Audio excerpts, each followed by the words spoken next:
Hello students, আমি Nitish sir জ্ঞানজ্যোতি coaching সেন্টারের পক্ষ থেকে তোমাদের প্রত্যেককে জানাই আরো একবার স্বাগত।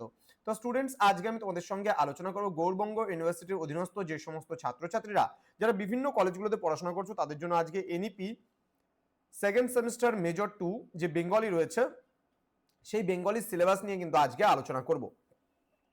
তো তোমরা যারা এখনো পর্যন্ত আমাদের চ্যানেলটিকে সাবস্ক্রাইব করোনি তারা অবশ্যই চ্যানেলটিকে সাবস্ক্রাইব করে পাশে থাকা বেল আইকন অল প্রেস করে বন্ধুদের সঙ্গে ভিডিওটি শেয়ার করে দেবে, যেন প্রত্যেকের কাছে আজকের এই ক্লাসটি পৌঁছে যেতে পারে। এছাড়া যারা ভাবছো যে অনলাইনে আমাদের ক্লাস জয়েন করবে, আমাদের থেকে নোটস নেবে, তারা অবশ্যই যোগাযোগ করবে আমাদের অফিসিয়াল নাম্বার 7076398606 নাম্বারে অথবা 6295916282 নাম্বারে। তোমাদের টোটাল কোর্স ফি রয়েছে তোমাদের এই সাধ্যের মধ্যে জাস্ট 499 রুপিস। পুরো পেপারের অর্থাৎ এই মেজর পেপারের পুরো কোর্স ফি রয়েছে মাত্র 499 রুপিস। তো দেরি না করে আজই যোগাযোগ করো আমাদের সঙ্গে। এছাড়া আমাদের প্লে স্টোরে অ্যাপও রয়েছে পিস্টিকল এডুকেশন নামে, সেই অ্যাপটাও ইনস্টল করে নিতে পারো। কোনো টেকনিক্যাল সাপোর্টের প্রয়োজন হলে আমাদের অফিসিয়াল নাম্বারে যোগাযোগ করে নাও। চলো শুরু করছি আজকের ক্লাসটি, মডিউল নাম্বার 1।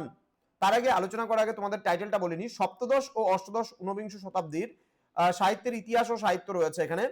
তার মধ্যে মডিউল নাম্বার 1-এ রয়েছে তোমাদের, অর্থাৎ এখানে ইউনিট 1 রয়েছে সপ্তদশ অষ্টাদশ শতাব্দীর বাংলা সাহিত্যের ইতিহাস রয়েছে এখানে। মঙ্গল কাব্য রয়েছে, মনসা মঙ্গল, চণ্ডী মঙ্গল, ধর্মমঙ্গল, অন্নদা মঙ্গল রয়েছে। আরাকন রাজসভার সাহিত্যের মধ্যে সাহিত্য রয়েছে এখানে, গীতিকা রয়েছে এবং কবি গানও কিন্তু তোমাদের পড়তে হচ্ছে। চলে আসবো আমরা মডিউল নাম্বার 2-তে। মডিউল নাম্বার 2-তে আমাদের যেগুলো রয়েছে মধ্যযুগের নির্বাচিত সাহিত্য পাঠ। এখানে রয়েছে ময়মনসিংহ গীতিকা, মহুয়া তোমার হচ্ছে পালা, মলুয়া পালা এবং চন্দ্রাবতী পালা আমাদের পড়তে হবে। মডিউল নাম্বার 3-তে রয়েছে 19 শতকের বাংলা গদ্য ও উপন্যাস সাহিত্যের ইতিহাস। এখানে গদ্যের মধ্যে কি রয়েছে? এখানে গদ্যের মধ্যে রয়েছে সাহেব গদ্য মানে পাঠ্য গদ্য, উইলিয়াম কেরি, মৃত্যুঞ্জয় বিদ্যালঙ্কার, রামরাম বসু আমাদের পড়তে হবে। সমাজ সংস্কারমূলক গদ্যের মধ্যে রয়েছে রাজা রামমোহন রায়, ঈশ্বরচন্দ্র বিদ্যাসাগর। সাহিত্যিক গদ্যের মধ্যে রয়েছে প্যারীচাঁদ মিত্র এবং কালীপ্রসন্ন সিংহ।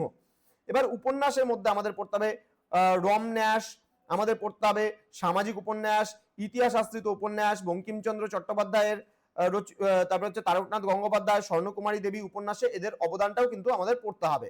চলে আসবো আমরা পরবর্তী পার্ট। এখানে রয়েছে আমাদের কি রয়েছে, মডিউল নাম্বার 4-এ রয়েছে 19 শতকের বাংলা কবিতা, মৌলিক নাটককার ও নাট্য মঞ্চের ইতিহাস। এখানে কবিতার মধ্যে রয়েছে মহাকাব্য মধুসূদন দত্ত রচিত রঙ্গলাল বন্দ্যোপাধ্যায়, তারপরে হচ্ছে গীতি কবিতা এখানে বিহারীলাল চক্রবর্তীর, এছাড়া রবীন্দ্রনাথ ঠাকুর এবং দেবেন্দ্রনাথ সেনের যে বিষয়গুলো রয়েছে সেগুলোও কিন্তু আমাদের পড়তে হবে। তো স্টুডেন্ট, এই ছিল আজকের সিলেবাস সংক্রান্ত আলোচনা। তো যারা সেকেন্ড সেমিস্টারে বিভিন্ন কলেজগুলোতে পড়ছো গৌড়বঙ্গ ইউনিভার্সিটির অধীনস্থ, তোমরা যদি চাও পুরো সাপোর্ট, পুরো notes, classes, each and everything, তাহলে অবশ্যই আমাদের অফিসিয়াল নাম্বারে যোগাযোগ করো। জ্ঞানজ্যোতি কোচিং সেন্টার তোমাদের জন্য নিয়ে এসছে উজ্জ্বল ভবিষ্যতের এক সম্ভাবনা। দেখা হচ্ছে খুব তাড়াতাড়ি আরো একটা নতুন ক্লাস নিয়ে। তোমরা প্রত্যেকে ভালো থেকো, সুস্থ থেকো। Thank you so much, thanks for watching after all, thank you.